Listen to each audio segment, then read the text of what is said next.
Watermain emergency. A massive break, cutting water pressure, closing schools, and throwing thousands into a boil water advisory. We're just hoping that it gets resolved quickly for everybody. Growing frustration this evening as parents scramble to plan for tomorrow and the days ahead. The homecoming parade and game is tomorrow, and the dance is on Saturday at the high schools. Tonight, where repairs stand and what families across multiple communities need to know right now. And first at 5, that major water main break causing big headaches across Oakland County. This is a live look from Chopper 7 right now.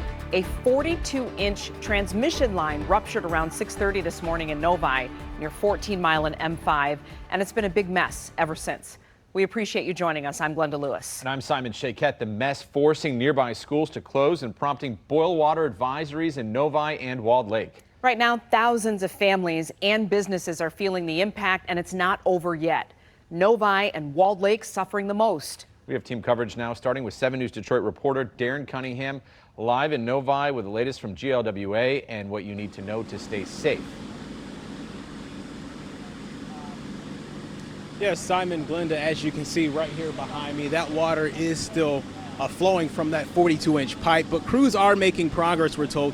Now, as you can see, there's actually less gushing than there's been because crews are shutting off one valve after another, we're told. 4 of 7 valves are closed. Now, the other part of this is the efforts to get residents connected to another part of the water system so that they can have water, pressurized water, coming to their homes. Now, how long that will take to happen is anyone's guess. I am a little concerned about that because if we're out of water for a long time, we'll have to consider going maybe to family. Steve Gable and his neighbors in this Novi subdivision are under a boil water advisory, at least for the next 48 hours because of this. I got a text about 7 o'clock from a neighbor asking if we had any water. We didn't, and she didn't either. And then I texted another neighbor behind me, and he didn't have water. He says that neighbor went outside and spotted the problem.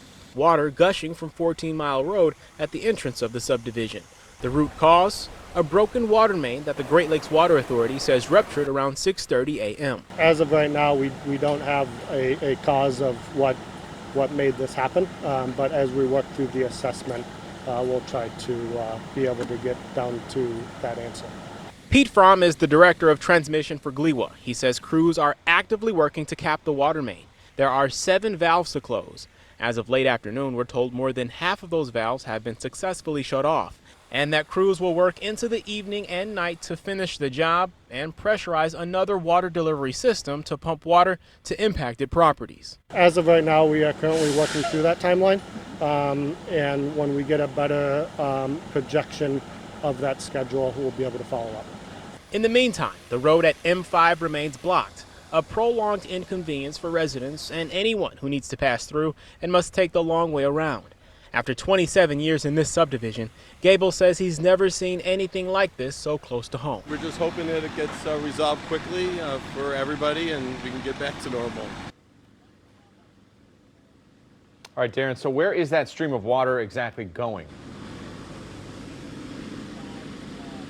Yes, Simon, that's a good question. We're told by GLWA actually that the water is headed to a local waterway. So that's good news for property owners. At the same time, residents who live in the subdivision tell me that there is a marshy wetland right behind their homes. And so that raises some concerns that if this water continues to flow, where that water could ultimately end up. So we'll hear from one of those residents coming up on 7 News Detroit at 6 o'clock. We will also hear from the Oakland County Water Resources Commissioner, who explains what people who are under the boil water advisory need to know and how to proceed with caution. Simon, Belinda.